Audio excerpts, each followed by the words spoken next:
की कथाएँ यहाँ पे हैं और कई ऐसे चीज़ हैं जो रहस्यमय से भरे हुए हैं।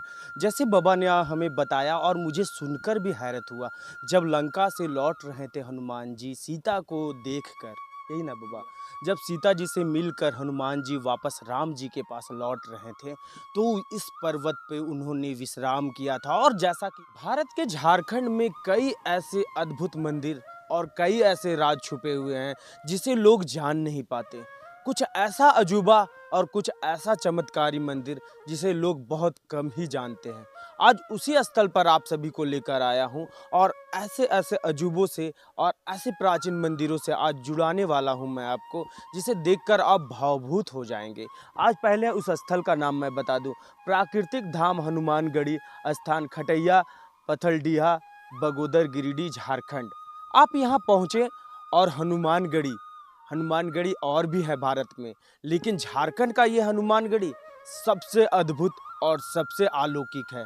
कैसे है वो? सबसे पहले आपको चमत्कार से ही मैं स्टार्ट करता हूँ। एक ऐसा कुआं है यहाँ जिसके पानी को देखकर आप विश्वास नहीं करेंगे। निरंतर सालों से यहाँ पानी दूध की तरह दिखता है। लोगों का कहना है ये जो गांव का कुआं है, जो ये मंदिर का कुआं है, यहाँ निरंतर दूध भरा जल निकलते रहता है। इसकी जो स्वाद है वो उसमें मिठास है। मैं जब आया तो पहले कुआं का पानी देखा और सबसे पहले उसे चेक किया और सच बताता हूँ कि वो अद्भुत है। इस कुएं की जो कलर है, थोड़ा सा उधर से आप कैमरा से दिखाएंगे महेश जी, देख सकते हैं कितना खूबसूरत ये कुआं। और हनुमानगढ़ी में ये स्थित ये कुआं जो है सिर्फ दूध ही दूध दिखता है। और दूध के बाद आपको बता दूं कि यहाँ का जो जल होता है वो मीठा होता है, अद्भुत होता है। तो ये कुआं सबसे बड़ा चमत्कारी है। लोग यहाँ पे आते हैं और इस कुआं को देखते हैं तो विश्वास नहीं कर पाते कि झारखंड में एक ऐसा कुआं भी है जहाँ दूध निकलता है और दूध की तरह मीठा भी लगता है। जी, हनुमानगढ़ी झारखंड का ये हनुमानगढ़ी ये कुएं से स्टार्ट होता है और इस पर्वत तक जाता है। उस पर्वत तक मैं ले चलूँगा और वहाँ प्राचीन हनुमान जी अवस्थित हैं, जहाँ गुफाओं में अवस्थित हनुमान जी यहाँ पे हैं। लोगों का कहना है यहाँ पे मांगी हुई हर मुरादें पूरी होती है। तो हम स्टार्ट करते हैं यहाँ से वो सफ़र, जहाँ हनुमान जी की प्राचीन प्रतिमा को आप सभी को दिखाएंगे और अद्भुत दर्शन कराएंगे। हनुमानगढ़ी का हम यात्रा शुरू ही किए थे और पहले हमारे बीच मिले हनुमान जी। शिव जी विराजमान हैं, इनको विराजमान किया गया है यहाँ पे।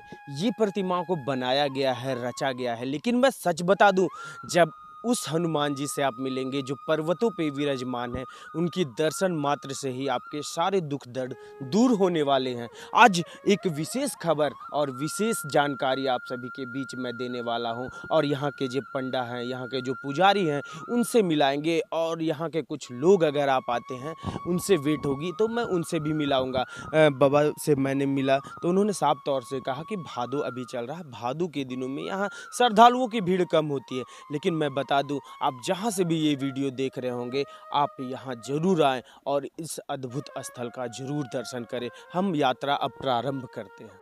यात्रा को हम आगे ही बढ़ाए हैं। देख सकते हैं मंदिर की प्रगति भी हो रही है। ऐसे तो यहाँ प्राचीन मंदिर है ही जो खुद प्राकृतिक के द्वारा बनाया गया है, वो मंदिर तक हम ले चलेंगे। लेकिन उससे पहले आप देख सकते हैं अभी यहाँ के लोग, यहाँ के प्रबंधक जो हैं, इस मंदिर को बहुत अद्भुत बनाने की कोशिश कर रहे हैं। ये पशुपतिनाथ आप जो नेपाल में देखा करते होंगे, उसकी ही पूरी छवि को यहाँ उतारा जा रहा है और बहुत भव्य ये मंदिर बनने वाला है। और आने वाले समय में यहाँ शिव जी विराजमान होंगे और उसका भी रूप आपको देखने को मिलेगा। देखिए ये पर्वत जो आप देख रहे हैं ऊंचाइयों पर है, उस पर्वत पर अभी हम चलेंगे और हनुमान जी वहीं पे विराजमान है, जो प्राचीन काल से यहाँ विराजमान है। लोगों का यह मानना है कि खुद यहाँ हनुमान जी आए होंगे और हनुमान जी का वो रूप यहाँ विराजमान हो चुका है। उस स्थल पे चलेंगे, धीरे धीरे हम बढ़ेंगे और उस स्थल के बारे में भी जान।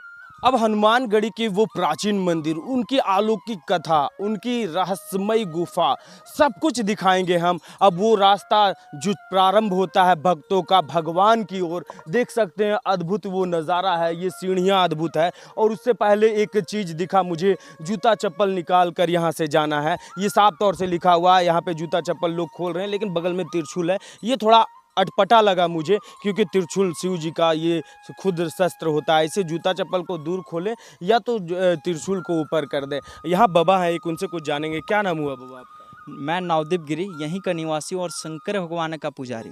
वाह, ये रास्ता हम प्रारंभ करने वाले हैं। कितनी सीढ़ियाँ अब उस गुफा तक ले जाती है जहाँ वीर बजरंग जी वहाँ पे है? यहाँ पर 121 सीढ़ी है जो हमारे हनुमान जी के गुफा तक है। यहाँ पे सैकड़ों हनुमान जी जीवित रूप में देखने को मिलते हैं, हजारों के रूप में। कितने वो यहाँ पे हैं? ये हजारों की संख्या में रहते हैं और हमारे हाथों से ही फल खाते हैं।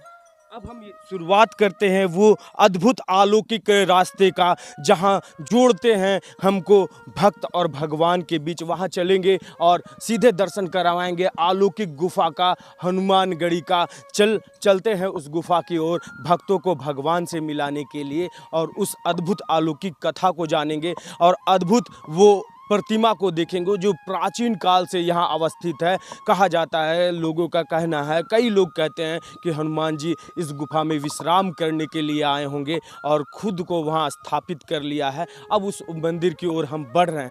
देखिए, भक्त और भगवान के रास्ते में हम लोग चले ही थे और लगभग 50 सीढ़ी हम लोग चढ़े होंगे, और हनुमान जी यहाँ पे जीवित रूप में जैसे सैकड़ों हजारों के रूप में मिलते हैं। यहाँ दर्शन भी हो गया और कई हनुमान जी देखिए पेड़ पे भी बैठे हुए हैं, और बहुत अद्भुत नज़ारा। हम चल ही रहे हैं और ये हनुमानगढ़ी देख सकते हैं। हनुमानगढ़ी जो अद्भुत नज़ारा है, यहाँ ये प्राकृतिक पहाड़ों के बीच घिरा हुआ ये हनुमानगढ़ी मंदिर, और झारखंड में ये हनुमानगढ़ी मंदिर सबसे अलौकिक और सबसे अद्भुत है। आप झारखंड से चाहे जहाँ से भी इस वीडियो को देख रहे हो, कमेंट ज़रूर करें कि कहाँ से आप देख रहे हो, और इस मंदिर को देखने आप भी आएँ। और अब उस स्थल पर ले चलेंगे जहाँ हनुमान जी विराजमान है, उस गुफा में। उस से आप जल्दी मिलाएंगे हनुमान जी का वो अद्भुत प्राचीन जो प्रतिमा है उससे। अद्भुत और प्राचीन गुफा तक हम पहुँच चुके हैं, और वो कठिन भरा रास्ता अब संपन्न हो चुका है। कि वो गुफा, ये अद्भुत गुफा है, देख सकते हैं। और ये प्राचीन, ये पत्थरों से, बड़े बड़े पत्थरों, शिलापटों से ये कहीं ना कहीं सेफ है। कहीं ना कहीं सोच सकते हैं ये रास्ता बना हुआ है, और बड़े बड़े पत्थरों से, बड़े शिलाओं से। और देखिए हनुमान जी नीचे सीधे यहाँ पे रक्षा रूप में अब वैसे थे, सुग्रीव थे, बाली थे, उस तरह बहुत सारे रूपों में यहाँ विराजमान है ये जीवित रूपों में हनुमान जी। अब उस रास्ते में हम आगे चल रहे हैं। देखिए ये पत्थरों से बना हुआ ये रास्ता, ये गुफा, ये अद्भुत है। हम ये सीढ़ियाँ चढ़ रहे हैं और उस मंदिर तक पहुँच चुके हैं जो गुफा के अंदर विराजमान है। यहाँ के पुजारियों का भी नंबर दिया गया है, और ये पूरी तरह की इच्छा का क्षण खत्म हुआ, जहाँ विराजमान है अद्भुत वीर बजरंगबली। तो पवन सुत हनुमान जी यहाँ खुद विराजमान। और कहा जाता है कि ये शिला जो आप देख पा रहे हो बजरंगबली का, ये स्वयं यहाँ पे उकेरे हुए यहाँ पे मिले नहीं करेगा। इतनी खूबसूरत प्रतिमा यहाँ पे बजरंगबली का है। अब हम बाहर चल, और बाहर जाने के बाद कई अलौकिक कथाएं यहाँ पे हैं, और कई ऐसे चीज़ हैं जो रहस्यमय से भरे हुए हैं। जैसे बाबा ने हमें बताया, और मुझे सुनकर भी हैरत हुआ, जब लंका से लौट रहे थे हनुमान जी सीता को देखकर, यही ना बाबा, जब सीता जी से मिलकर हनुमान जी वापस राम जी के पास लौट रहे थे, तो इस पर्वत पे उन्होंने विश्राम किया था। और जैसा कि आप विजुअल में देखें, पहले गौर से आप देखें कि हनुमान जी की जो प्रतिमा है वो कहीं ना कहीं आराम मुद्रा में आपको दिख रही होगी। वो आराम करते यहाँ नज़र आ रहे हैं। तो कहीं ना कहीं ये सच्चाई है, और ये हम लोगों के लिए सबसे बड़ी खुशी की बात है कि झारखंड का एक ऐसा स्थल भी है जहाँ खुद हनुमान जी ने आकर विश्राम किया है। बाबा, ये प्रतिमा भी कुछ अलौकिक लग रहा है, इसके बारे में आप थोड़ा सा बता दें। गणेश जी का प्रतिमा लोग बताते हैं, और हमारे पूर्वज भी ने भी बोला कि यहाँ गणेश जी का मूर्ति पाया गया था, तो वही विराजमान कर दिया। प्रसाद क्या क्या चढ़ती है हनुमान जी को? हनुमान जी को मुख्य रूप से लड्डू का भोग और नारियल का प्रसाद चढ़ता है। भक्तों की भीड़ कब ज़्यादा होती है? देखिए, यहाँ रामनवमी के दिन 9 दिवसीय मेला रहता है, जिसमें 9 दिन का रामायण पाठ, रामायण लीला यहाँ होता है, और उस समय कम से कम लाखों की भीड़ रहता है यहाँ पर। यहाँ दर्शकों का देखना देख ही सकते कुछ इस तरह। अच्छा, एक चीज़ हमको बताइए, वो जो ये शिला दिख रही है, ये पत्थर जो दिख रहा है, सब एक पत्थर में बना हुआ है? नहीं नहीं, अलग अलग पत्थर में है, लेकिन इतना मोटा ढलाई हम लोग घर का नहीं कर सकते, लेकिन बजरंग बली का इतना मोटा ढलाई है। देख सकते हैं। तो आज अद्भुत स्थल पर हम आए थे और अद्भुत स्थल पे ये अलौकिक स्थल मैं बोलूँ, और जब मैं यहाँ पहली बार गुफा में चरण रखा तो मुझे खुद अद्भुत सा महसूस हुआ और एक बोलते हैं ना अनुभूति हुई कि जहाँ सत्य होता है, जहाँ भगवान होते हैं, वहाँ भक्त को खुद खींच लेकर आते हैं। लेकिन आज मुझे ये पता ये नहीं चल रहा कि इतना अद्भुत जगह यहाँ झारखंड में है, इतना अलौकिक जगह झारखंड में है, लेकिन लोग भक्त यहाँ तक क्यों नहीं पहुंच पा रहे हैं? लोगों की जानकारी की वजह से। ये वीडियो को इतना शेयर करें, इतना ज़्यादा शेयर करें कि लोगों तक इनके बारे में सब कुछ पहुंचे। और ये देखिए ये सुंदर वादियाँ, ये स्थल पर जब हम पहुंचे हैं तो ये खूबसूरत वादियाँ जो हैं देखकर मैं बहुत अच्छा लगा यहाँ पे आकर। आप भी आएँ और इस स्थल का अनुभव करें, इस स्थल की बारे में जानें। और जिस तरह से बजरंगबली ने यहाँ पे ध्यानमग्न हुए थे, यहाँ रुके थे, यहाँ ठहरे थे विश्राम के लिए, और विश्राम क्यों ना करें। उन्होंने जब सीता जी को खोजने का प्रण लिया था तो उन्हें खोज कर जब वापस आ रहे थे तो जब तक खोजा नहीं था तब तक उन्होंने आराम नहीं किया था, और खोजने के बाद जब थोड़ा सा आराम का मौका मिला तो हमारे झारखंड को भी उन्होंने शुद्ध कर दिया, अलौकिक कर दिया इस स्थल पर रुककर, जहां हनुमानगढ़ी के नाम से लोग जानने लगे हैं। चोटी पर जो मंदिर है उसके बारे में कुछ हम जानने की कोशिश करें। बाबा चोटी पे जो मंदिर है उसमें कौन कौन विराजमान है? तो वहाँ पर एक बाबा थे खटेश्वर नाथ से नाम जाना जाता है, उनका एक प्रतिमा है। बगल में ही गणेश भगवान का मूर्ति है और साइड में नारायण भगवान का चरण पादुका है। तो कैसा लगा ये जानकारी और कैसा लगा ये खबर, जरूर बताइएगा।